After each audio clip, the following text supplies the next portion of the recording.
अब घबराइए मत, वो लोग जा चुके हैं। अब डरिए मत, मैं हूं यहाँ, कुछ नहीं होगा। वो लोग चले गए हैं, भाग गए वो। अब बाहर आ जाए प्लीज।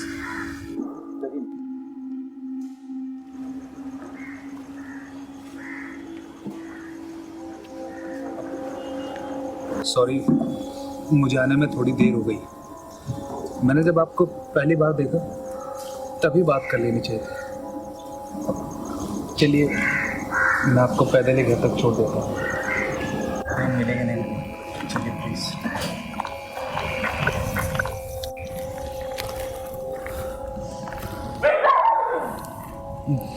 माफ़ कीजिएगा, मुझे बार बार ये पूछने में अच्छा तो नहीं लग रहा है, बट आप ठीक तो है ना?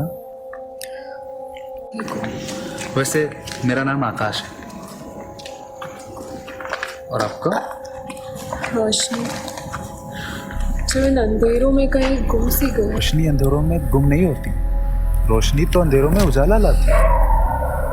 वैसे अगर तुम इतना लेट हो गई थी ऑफिस से, घर से किसी को बुला लेते फ़ोन करके। I mean, पापा, भाई।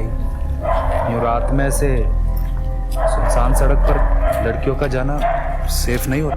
सेफ तो हम दोनों भी नहीं हैं इन रास्तों पर। वैसे आज मेरे ऑफिस की एक्स्ट्रा शिफ्ट थी, इसलिए मुझे काफ़ी लेट हो गया। और पता नहीं क्यों उस टाइम पर ऑटो भी नहीं मिल रहा था। घर पर ना मेरे सिर्फ माँ और छोटी बहन। सॉरी, मुझे नहीं पता था तुम्हें। It's okay. वैसे तुम इतनी रात को अकेले हैं? वो आज ना मैं भी ऑफिस से लेट हो गया था, और मेरी बाइक, उसने मुझे ऑफिस के नीचे ही धोखा दे दिया। और ऑटो उनका तो पता ही आपको। बस पद यात्रा कर रहा हूँ तुम्हारे साथ। वैसे तुम क्या सोचते हो इनके बारे में? किनके बारे में? वही जो अभी बाइक पर गए। मैं ऐसे लोगों को इंसान ही नहीं मानता हूँ। दरिंदे साले, मेंटली डिस्टर्ब, जिन्हें औरतों की इज्जत ही करनी नहीं आती। पता नहीं आकाश, आज तुम नहीं आते तो क्या हो जाता? कुछ नहीं होता रोशनी। होता आकाश, ये दरिंदे हैं, ये कुछ भी कर सकते हैं और किसी भी हद तक जा सकते हैं। आज मेरे साथ तो कल किसी और के साथ। इन्हें पता ही नहीं है कि औरत की इज्जत क्या हो सकती है, क्या कर सकते हैं वो इससे ज्यादा। मेरे रूह को बेआबरू करते, मेरे कपड़े फाड़ते, मुझे बेइज्जत करते, मेरे जिस्म को तार तार करते, और फिर अपनी हवस की आग बुझ जाने के बाद मारकर फेंक देते मुझे कहीं पर। इससे ज्यादा कर भी क्या सकते हैं ये दरिंदे अपनी मर्दानगी साबित करने के लिए?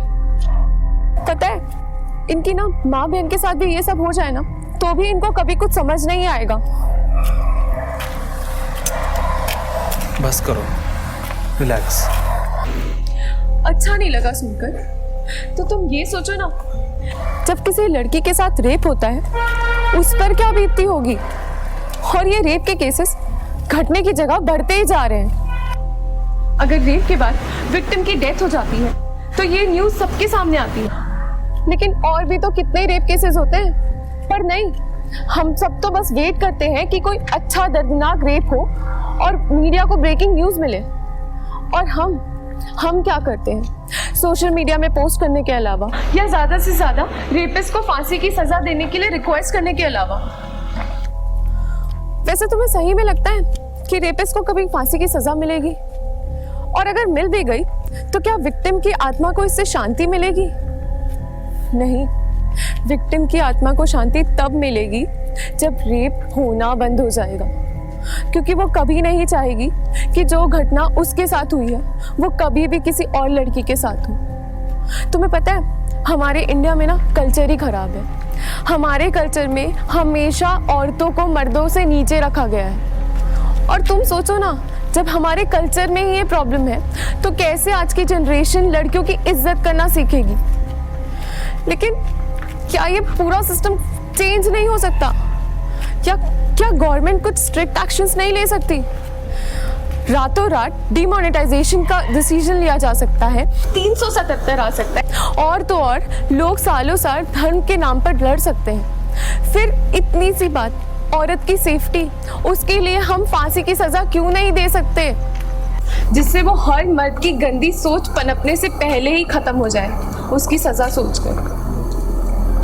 तुम्हें पता है इंडिया में ना सिर्फ 7 से 10 साल की सजा होती है रेपिस्ट को, और अगर केस को ज्यादा ही नाजुक है तो 15 साल की सजा। मतलब क्या रेप की कोई वैरायटी होती है कि अगर विक्टिम की डेथ हो गई तो 15 साल की सजा, और अगर वो बच गई तो 7 साल की सजा। दूसरे देशों में ना बहुत अलग होता है। दूसरे देशों में उम्र कैद की सजा होती है रेपिस्ट को, और तो और कई देशों में सीधा गोली से उड़ा दिया जाता है। लेकिन नहीं, इंडिया आज इतना आगे बढ़ रहा है, हर चीज में डेवलप कर रहा है, तो फिर रेप क्यों बढ़ रहे हैं, रेप के केसेस ही क्यों बढ़ रहे हैं? सोचने वाली बात है ना। हमें तो कभी सेक्स एजुकेशन भी नहीं दी गई है। अब हम किसी की नीयत तो चेंज नहीं कर सकते, लेकिन गवर्नमेंट तो अपनी लॉज चेंज कर सकती है ना। आसान होता है आकाश, बहुत आसान होता है बड़ी बड़ी बातें करना, पर जिस पर बीतती है ना उससे जाकर पूछो कभी कि कैसा फील होता है जब ये दरिंदे अपनी भूख मिटाने रास्तों पर निकलते हैं और औरत की। क्या हम किसी और टॉपिक पर बात कर सकते हैं? I mean let it be यार, कुछ हुआ तो नहीं ना ऐसा, सो बी रिलैक्स। और अगर कभी ऐसा लगे कि कुछ गलत होने वाला है, so just dial helpline number and remember always keep a paper spray. रखा था मैंने। तुमने कुछ कहा? नहीं। मैं बस इतना कहना चाहता हूँ कि तुम इतना स्ट्रेस क्यों ले रही हो? वैसे एक बात कहूँ, कहो। You are so brave. ऐसा तुम्हें लगता है? मैं तो बस एक डरपोक हूँ जो हार गई हूँ इस जिंदगी से। कम ऑन रोशनी।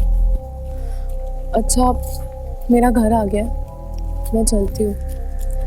वैसे आकाश, काफी अच्छा लगा मुझे तुमसे बात करके। मुझे भी बहुत अच्छा लगा। Bye bye, take care. वैसे नेक्स्ट टाइम कोई लड़की ऐसे मिले ना तो उसके पास जाकर बिना हिचकिचाए उससे उसकी प्रॉब्लम पूछ लेना, देर मत करना। रोशनी,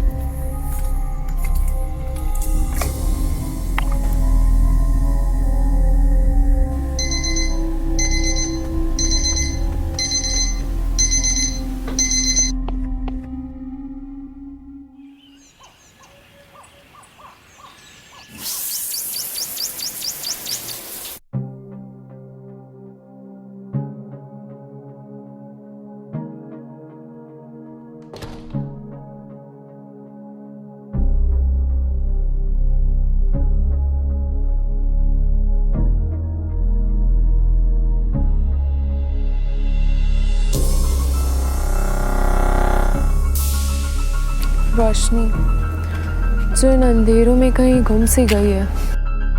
ऐसे आज तुम नहीं आते तो पता नहीं क्या होता, पर जिस पर बीतती है ना उससे जाकर पूछो कभी। Always keep a paper spray. रखा था मैंने। तुमने कुछ कहा?